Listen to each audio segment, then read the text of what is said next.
Hey everyone, welcome back to RPG Elite, where we put the RP back into RPG. Now, how do we do that? Well, a few different ways. We give you tools, we give you tips, we give you tutorials, and we talk about what's going on in the RPG space, especially the RPG Elite philosophy, which is special to just this channel. And we lay that out. And we do that all for one aim, which is to make your RPG experience more immersive and enjoyable. If you're a greenie, which means that this is the first video that you've ever seen on this channel, I want to welcome you to the channel. If you are a returnee, which are those who keep coming back to the channel, but they haven't made the dive into the deep end of the pool by being a subscriber. Well, here's my little nudge. I'm going to keep doing this every other video or so. Little nudge for my returnees. Come on now. Let's do it right now. Hit that subscribe button. Hit that notification bell. You might as well go all in. You keep coming back. You keep watching the videos. Let's do it right now. Become part of the fun and the community that's going down right here. And of course, a big virtual hug and much love to my fellow elites, which is my affectionate term for those who are subscribers. If you're not full RPG elites in the true sense of the whole philosophy, they are in spirit for the most part. I love you guys. Thank you so much for supporting the channel. Today, we are ending our mini series within a series in Classic Tabletop RPG Friday with Gamma World Cryptic Alliances. We have five more, and that's it. That's going to end it up. Now, I watched the analytics, and I know that these videos aren't the most popular videos, and they're not getting a lot of views. You can go and look at it yourself. They don't get a lot of views. And you might be asking, why you keep doing it, Servant? You know, and yes, Servant. If you want to be short about it, Servant. Do not be, oh man, I don't want to call him Servant. No, that is what I prefer. Servant is what I prefer. Now, if you want to put SOS in the comments or whatever, but Servant is really what I prefer. There's a reason for that. I'm not going to tell you right now, but there's a reason for that. So don't be afraid to say Servant. Now we got that little ditty out of the way. You might be asking, well, if these are not your most popular videos, then why are you keep making videos? And the reason is that I'm in this for the long game, y'all. There is a method to my madness. It's like the Joker said. Because it's all part of the plan. So I will continue to make these videos, but there's a long-term agenda. And these are part of that long-term agenda. And we're not going to take up a whole lot of time here. So what I want to do is I'm going to get you right to it. I'm going to meet you at the back end of this video, talk to you about a couple other things as well. So let's get this party started and get rolling right now.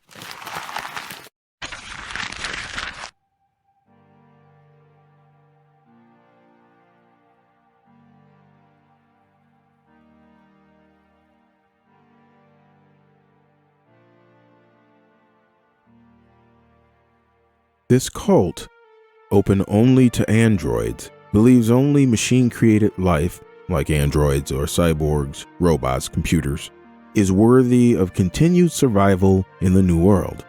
Its leaders are computers whose programming is defective. According to machinist doctrine, the androids should rule a world made up only of these types of life. Agents of the created often pass themselves off as pure strain humans or humanoids, subverting non-android cultures and stealing technology and knowledge for their organization. They may be recruited and hired, but will continue to work secretly for the aims of the created while in service. They may join a party for the specific purpose of betraying it, if the order might profit thereby. They are Tech 2 in 2nd edition and Tech 4 in 3rd edition.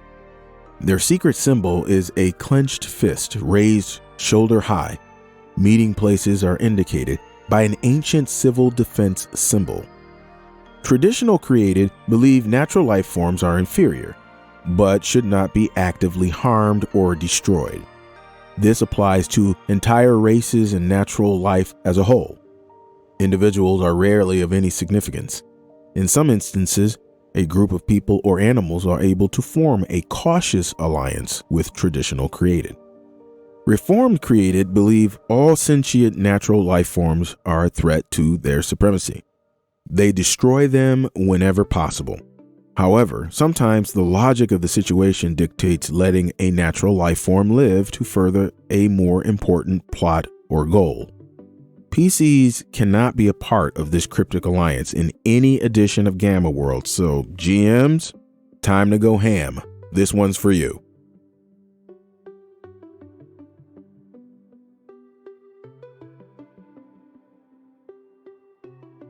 This humanoid organization is devoted to stamping out pure strain humans. Members will refuse to deal with pure strain humans or join a party composed of them. Mutationist bases are often found in areas with high background radiation. Individual members will mingle with other humanoids, and mutationists will be found at almost every base where there are humanoids. They are Tech 2 in both 2nd and 3rd edition. Their secret symbol is a stylized hammer drawn on any vertical surface to indicate a meeting place, or the showing of an iron amulet stamped with the hammer symbol as a recognition sign. Traditional mutationists are filled with hatred for all true men. They hunt down and destroy all pure strain humans. They actively seek to better their position by eliminating all true men. If a PC joins this alliance, they are not allowed to be a traditionalist. Reformed mutationists are not blinded by their hatred. They only despise the Knights of Genetic Purity, not all true men. In their eyes, true men are merely pathetic inferiors. They work to promote the condition of all humanoids or altered humans throughout the world. The 2nd edition benefits and restrictions are that members get double status points for beating parties which include one or more pure strain humans, and lose 50 status points from those they currently have available each time their party negotiates with an NPC party containing one or more pure strain humans. 3rd edition benefits and restrictions are everything is the same as in 2nd edition, except that members only lose 20 status points if their party negotiates with an NPC party that contains one or more pure strain humans.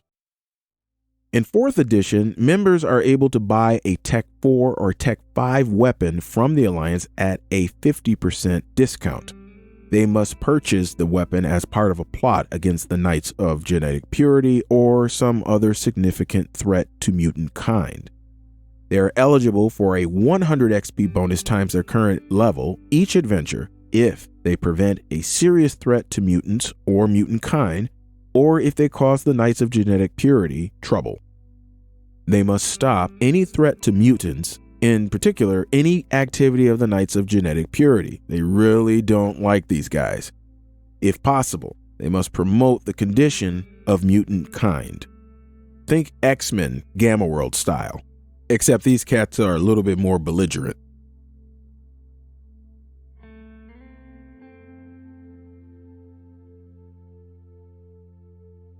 Founded by Emperor Napoleon I, a mutated bear with delusions of time and place, the Ranks of the Fit is a revolutionary organization devoted to establishing a worldwide revised code of Napoleon.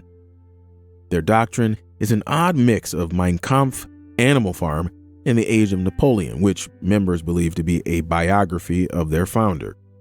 Anyone can join, but only mutated animals can hold positions of responsibility in this paramilitary order.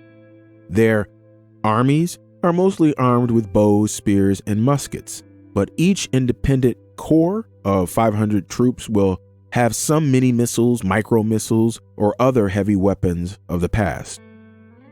In addition, there will be one Tech Level 3 weapon for every 10 soldiers.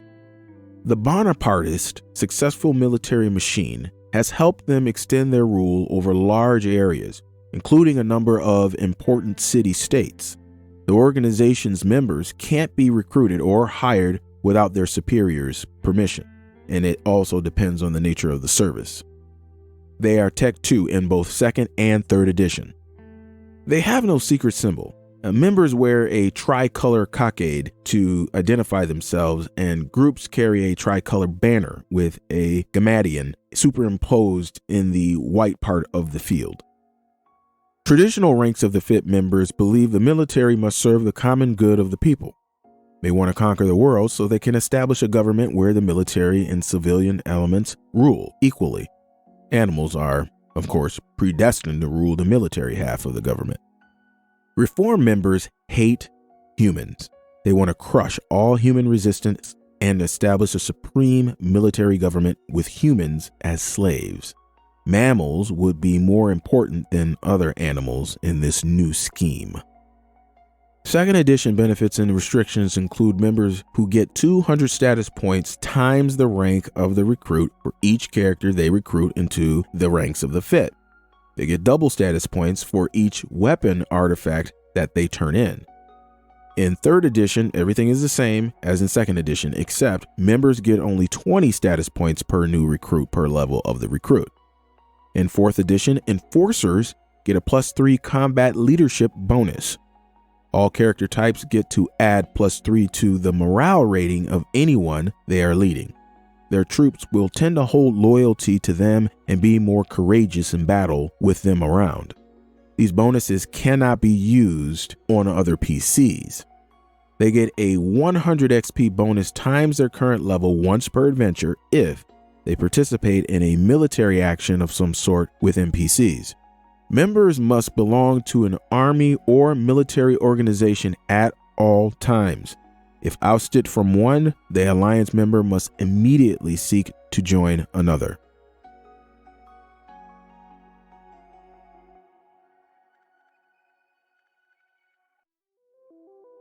This terror organization seeks the destruction of all human societies and their replacement with a dictatorship of the animals, comprising only a small lunatic fringe of the mutated animal population. They are still a potent force due to their efficient secret police and their active teams of hit squads that terrorize all opposition among their own kind.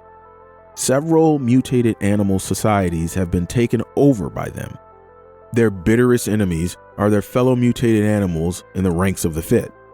Supremacist or Supremist in 4th edition can't be hired, but may be recruited if this serves the group's ends. They are Tech 2 in both 2nd and 3rd edition. Their secret symbol is a ram's head tattooed on some hidden part of the body, usually covered by fur or scales or feathers. Traditional supremacists have formed a secret society devoted to destroying anything and anybody that stands in the way of a new animal supremacy. They wholly embrace the tools of terrorism. Reform supremacists are interested in furthering the role of animals in the New World. They're militant, but not a terrorist organization. They do not advertise themselves, but do not go to great lengths to keep their cryptic alliance a secret. The benefits and restrictions are identical for both 2nd and 3rd edition, which are that members get double status points for beating a party that includes one or more pure strain humans or humanoids. If an NPC party includes one or more members of the ranks of the FIT, triple status points are received. And if both situations apply, triple status points only are received. In 4th edition, the supremacists are skilled bomb makers, with the effectiveness of the bombs they make increasing with their level of expertise. They are eligible for a 100 XP bonus times their current level each adventure if they thwart a serious threat to mutated animals, cause the ranks of the FIT some trouble, or if they significantly aid mutated animals. They must avenge any threat or discrimination to animals. In particular, they must stop any activity of the ranks of the FIT, if possible. They must promote the condition of mutated animals whenever possible, or just plain natural animals as well.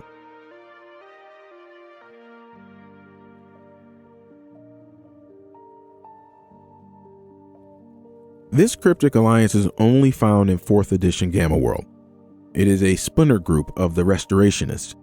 They have decided civilization needs to be preserved and nurtured wherever it may be found.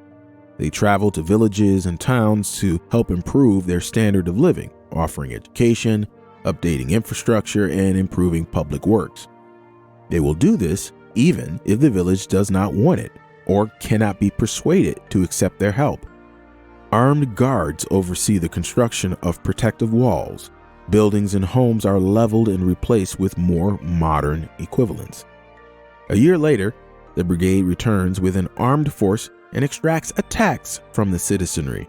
The taxes are higher if the village did not cooperate, and either way, the tax ends up being a severe burden to the population. Their secret symbol is a crossed shovel and sword set on a blue field. It is typically emblazoned on members' equipment and on the walls or other structures they leave behind in the villages. Traditional Peace Brigade members don't force themselves on a village. Instead, they begin a program to change the society. Their goal is to convince the people progress of any sort is good. They're willing to wait an entire generation to change the minds of the people. Reformed members, zealous to improve the quality of life and protect the villages, sometimes extends to removing all predators from the immediate surrounding areas.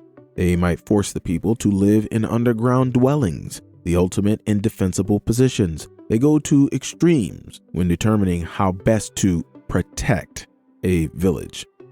The benefits and restrictions are that members start the game with a set of building tools and a knowledge of construction techniques. Building times and the money needed to do so is normal, like anyone else, but it is always built right. And this advantage is restricted to small and medium-sized building projects with only simple mechanical operations. Members get 100 XP times their current level once per adventure if they can successfully introduce a superior method of living or improve the defensive works of a town, village, clan, etc. Killing the monster of the moment, that doesn't count. What they must do must be of a lasting value. The flip side is they are not allowed to be a member of any army or military force. They cannot assist any army or military force, especially if it is besieging a town or village. They could help defend a village, but would not take orders, draw pay, wear a uniform, etc. That last Cryptic Alliance, Peace Brigade. Peace Brigade? That don't sound like peace, y'all. That sounds to me like coercion. It sounds to me like a little bit of, if there was such a thing, benevolent extortion. They're like, no, we gonna do this and you gonna love it. And we don't care if you like it or not. And if you don't love it, then we gonna make it worse for you in the end. That's not a peace brigade. That reminds me of organizations that's reflective of real life. Organizations that, when you look at the name on face value, you'd be like, oh, well, you know, that doesn't sound too bad. Then, once you start pulling back the covers and the curtain, you start parting that curtain and looking to seeing what's behind, or you pull back the covers and you start to see what's underneath. You start to see, wait a cotton picking minute, what is going on here? This is nothing like what your name supposedly is supposed to represent. Now, that's as far as I'm going to go. Because it was relevant. It was relevant because we're talking about this Peace Brigade thing. Well, that ends our series. All of the Cryptic Alliances, all 14 of them. We've hit a milestone. We're pretty much at the halfway point through Gamma World series. Next month, I believe at the end of the month, is when we're going to end up the Gamma World series and move into a new classic tabletop RPG. I want to go ahead and ask you a question though. If you had to join one of these 5, which of the 5 would you join? And which of the 5 do you hate? Now, if you want to go through and look at all 14 of them, I mean, you could do that too. You can go look at all 14 and be like, well, it's not any of these, but go back, look at the series. Yeah, go ahead. help a brother out. Go look at the whole series if you haven't. Come back here and let me know which of these would you as an individual. So we're talking about you, no characters here. Which one of these would you join, and which one of these would you despise? This is going to be interesting. I love these questions at the end because I love reading you guys' comments and the things that you say. All right, that's it. Got to go. Got more work to do. Trying to get ahead of the game here so I can do some other things. So I'm working extra hard to try to get ahead of the game. So thank you so much again for coming by. Hey, hit me up on the community tab on the channel. Just go over there and join in. Got a new poll that talks about being a paid GM. Would you charge? Wouldn't you charge? How much would you charge if that was the case? Do you like it? Don't you like it? Go over community tab on the RPG Elite channel. Okay, now that's it. I think that's it. Totally trying to cram all this stuff together in real quick. So until next Tuesday, God willing, if you got a game this weekend, well then, happy gaming.